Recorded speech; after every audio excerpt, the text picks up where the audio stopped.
All right, so new set. I am fucking pumped. Let's go. We all know why we're here. We want to watch the unboxing. So let's do it. Got 100 packs here. I am stoked, ready. Let's see what we can get. Boom, let's open 10. All right, lots of commons and uncommons. We're going to be focused on the rares. Genesis Wave. All right. 3 and X, reveal X cards, put any number of permanents with mana value X or less on the battlefield, and then put all the rest in the graveyard. Solid return of a card, Celestial Armor, artifact for 3 flash. When it enters, attach it to a creature. That creature gains hexproof and indestructible until end of turn and gets +2/0 and flying. So that is a fantastic artifact to keep your little monsters safe, sometimes big ones too. All right, enchantment for 1 creatures your opponent controls enter tap. Whenever a creature an opponent controls enters, you gain 1 life. That is a fuck you to mono red if I've ever seen it. Sylvan Scavenging, 3 drop. This one is absolutely great. At the beginning of your end step, choose 1.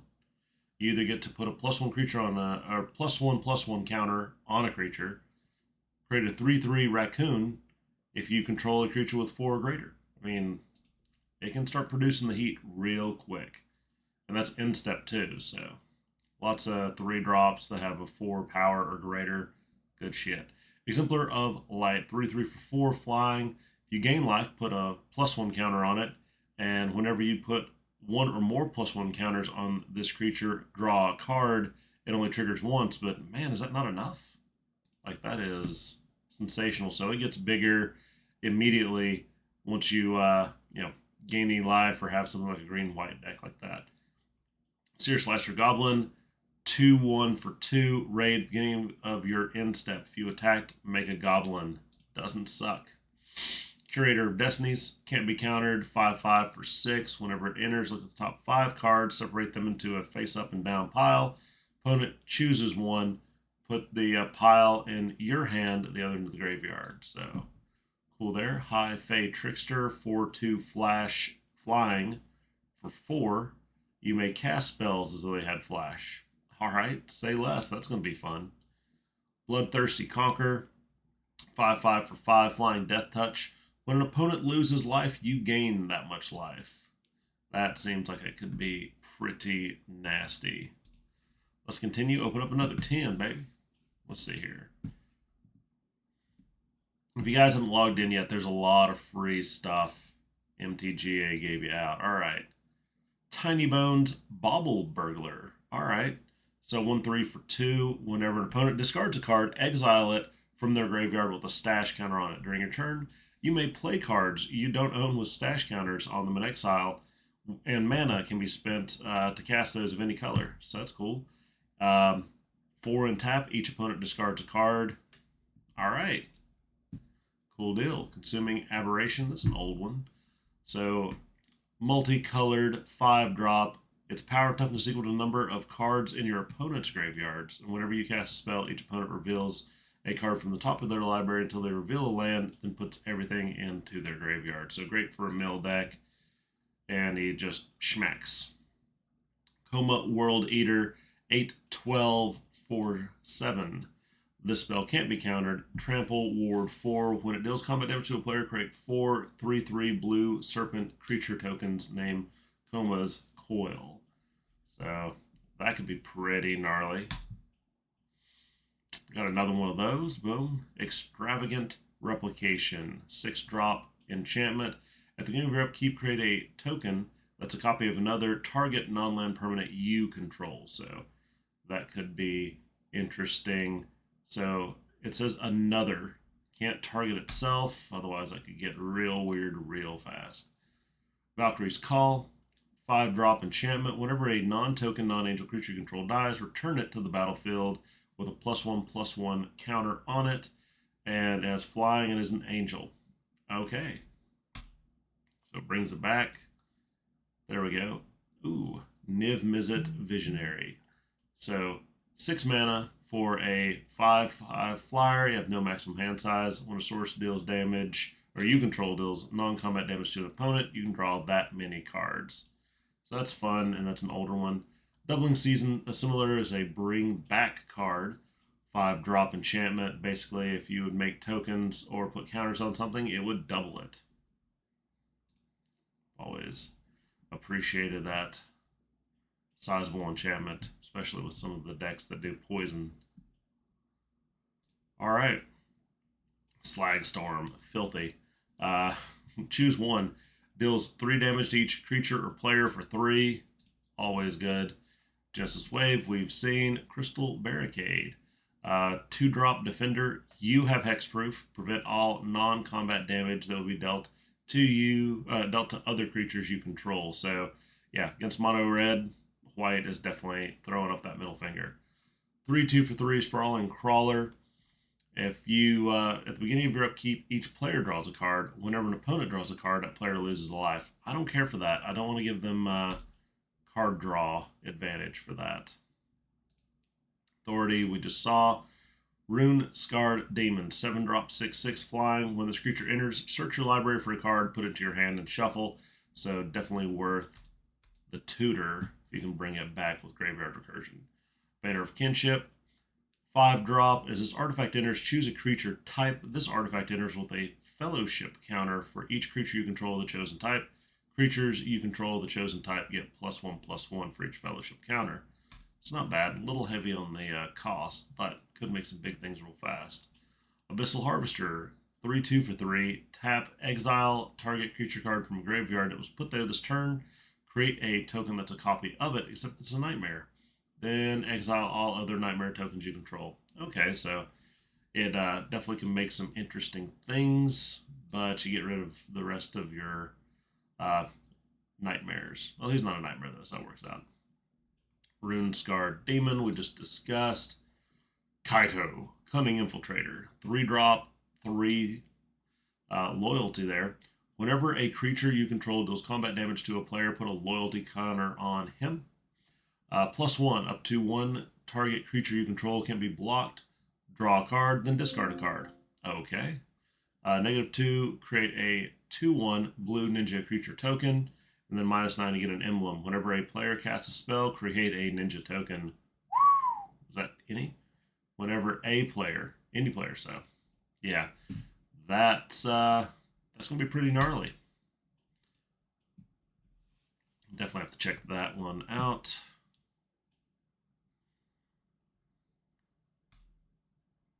High Fae Trickster we've seen. Elvish Archdruid. Look at this old guy.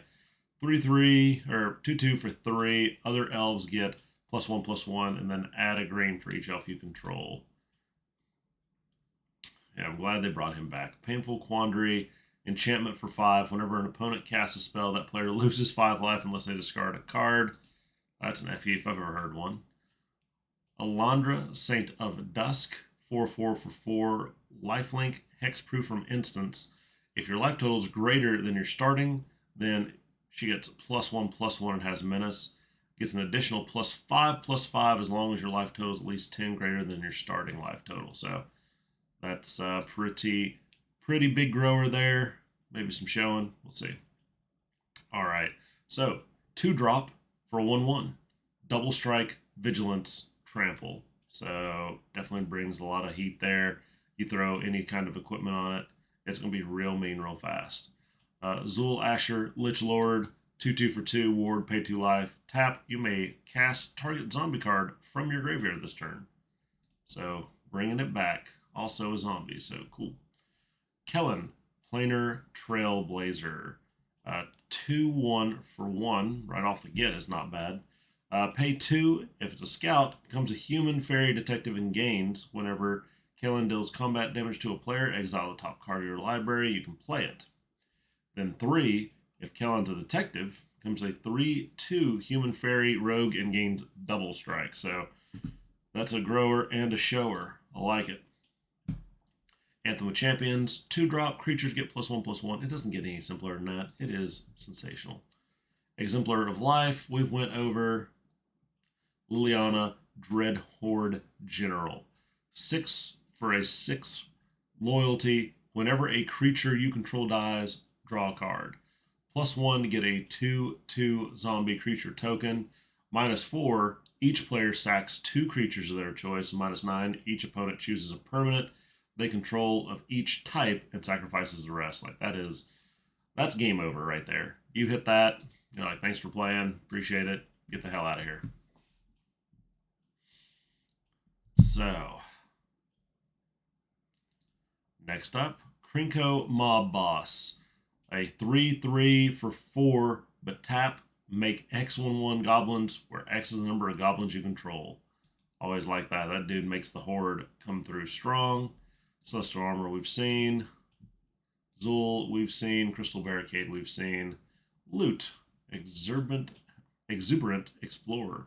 So 3 for a 1/4. You may play an additional land on each of your turns. 6 and tap. Look at the top 6 cards. You may reveal a creature with mana less than or equal to the number of lands you control, and then put it into the battlefield, and then put the rest in the bottom of your library. So can definitely bring some bigness there. Brass's Bounty for 7. For each land you control, create a treasure token. I'm sure there's something that's going to be good in, but I'm not seeing it. Time Stop. 6 mana in the turn. It's like untap, upkeep.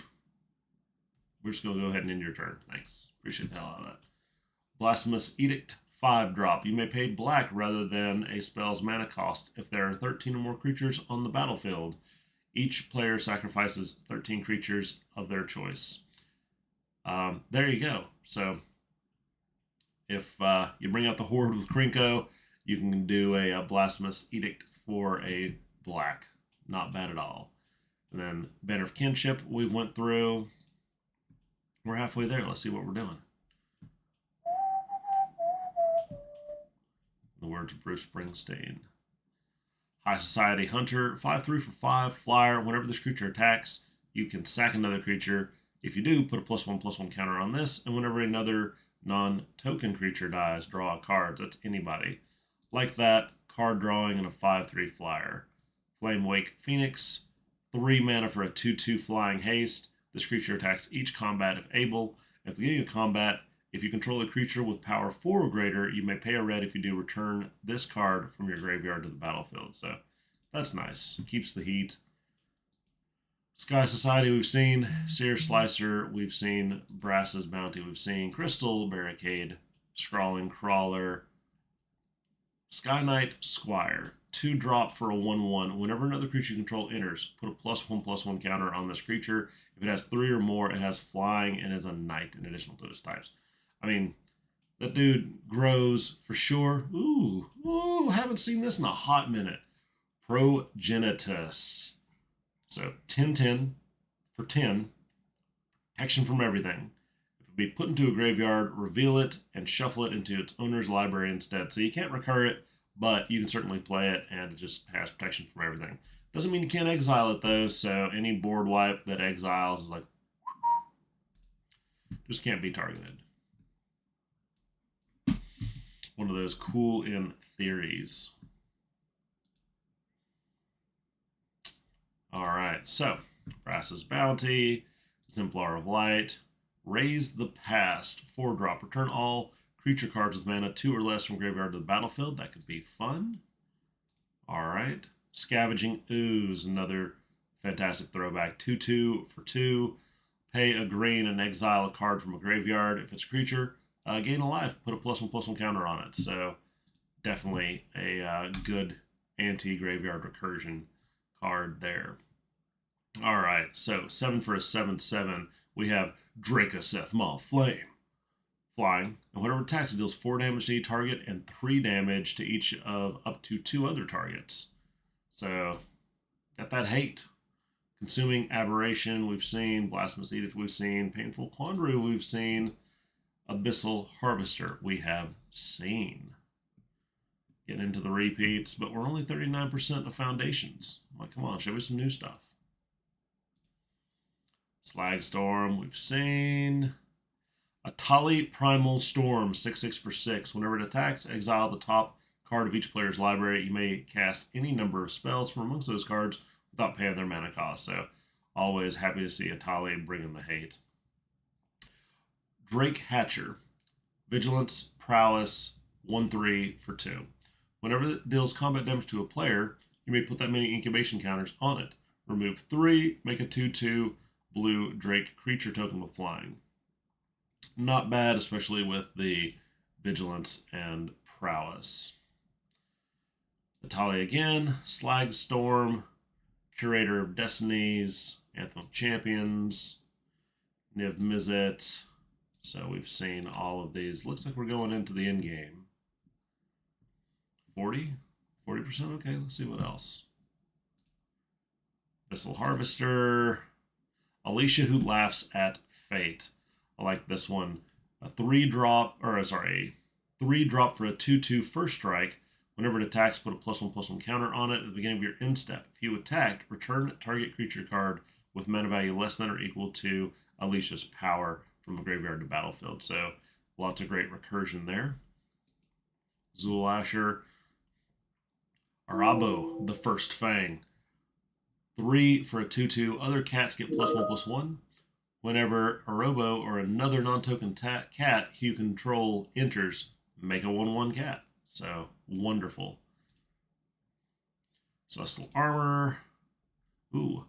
Lothril, Blade of the Elves. 4-drop for a 2/3 menace. Whenever it deals combat damage to a player, create that many 1/1 green elf warrior creature tokens. Tap and tap 10 untapped elves. Each opponent loses 10 and you gain 10 lives. So that could be pretty rough, pretty fast. 9 lives familiar. 3-drop for a 1/1. This creature enters with 8 revival counters on it if you cast it.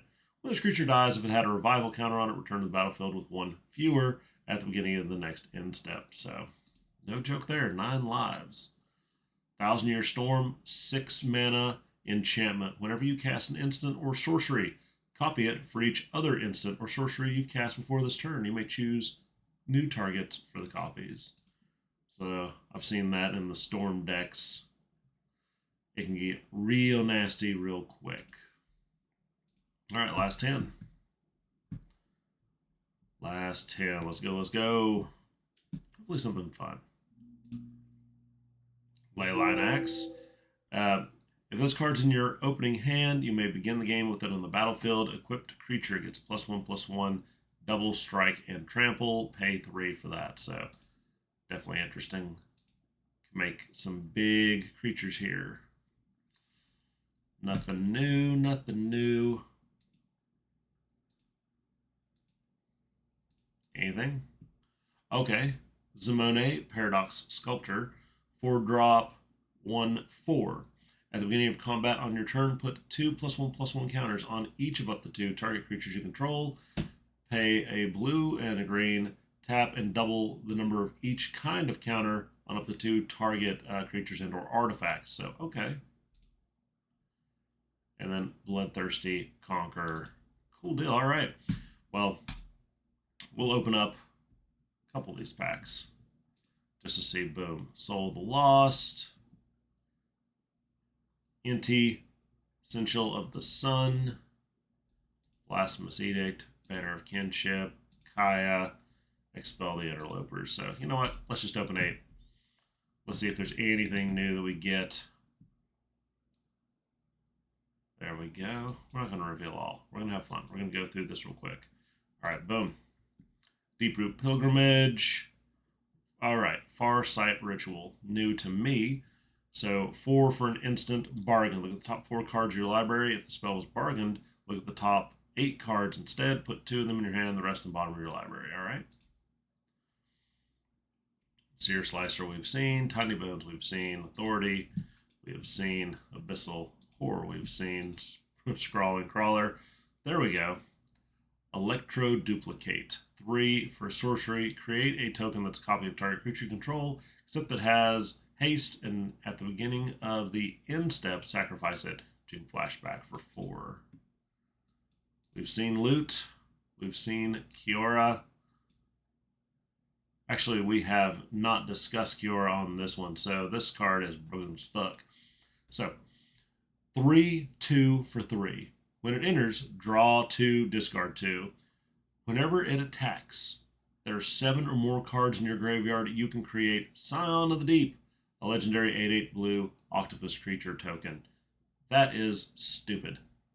Like, fill your deck, then all of a sudden you swing and you get a free 8/8. Like, enough ways to give flying and dodging to not have to worry about that. Alright, Leyline of Transformation's new to me. 4-drop enchantment. Begins, of course, if you have in your opening hand in play. Creatures you control are the chosen type in addition to their other. The same is true for creature spells you control and creature cards you own that aren't on the battlefield. Interesting. Anim-Pakal, 9 lives. Deshana's Tidebender, Lord Skitter's Blessings, Celestial Armor, Day of Judgment, which is a weird way of saying Wrath of God because I think it's pretty much the same artwork. But it's a 4 destroy all creatures. Done. Too easy. Central Elevator, Spectre of Mortality. All right, here we go. Soulstone Sanctuary. Tap for a colorless. 4. This land becomes a 3/3 creature with vigilance, and all creature types, it's still a land. So apparently it doesn't end at turn either, so that's nice. Hulking Raptor, always good. Spell the Interlopers, Restricted Office Lecture Hall, Day of Judgment, Time Stop, Unholy Annex, Soulstone Sanctuary, Restless Bivouac, Undead Sprinter, Agatha's Soul Cauldron, nice. Simulacrum Synthesizer. When it enters Scry 2, whenever another artifact you control with mana 3 or greater, create a 0/0 colorless construct artifact creature token, and this creature gets +1/+1 for each artifact you control. So that thing has beaten me in a few decks. I don't appreciate it a damn bit. Railway Brawler, Urgent Necropsy, Asinine Antics, Transmutation Font. So, create the choice of blood token, clue, or food token. 3 tap, sack 3 artifact tokens with different names. Search your library for an artifact, put it on the battlefield. Activate only as a sorcery. Okay, interesting. So, way to dig for that. Niv Mizzet, Agatha's Soul Cauldron, Nico Light of Hope, Sire of 7 Deaths. Alright, so this Eldrazi's ridiculous. 7/7 for 7. First strike, Vigilance, Menace, Trample, Reach, Lifelink, Ward, pay 7 life. Like, absolutely ridiculous. If you're going to kill it, you got to come at it correct. Realm Scorcher Hellkite, Doubling Season, Balunda Grand Squall, the Ancient One, Loot, the Key to Everything, which is different loot. Sphinx of Forgotten Lore. Flash 3/3 flyer for 4. Whenever this creature attacks, target instant or sorcery in your graveyard gains flashback. The flashback is equal to that card's mana cost. So definitely fun to play when you have a lot of mana and shit like that. So Asinine Antics and Will, Scion of Peace is the last one. Well, guys, thank you very much for checking out these cards with me. We'll get back to gaming, playing, and seeing if anything's great to build a deck with. Take care. It's your boy Sasadesquatch. Thanks for joining me on the rocking chair. See ya.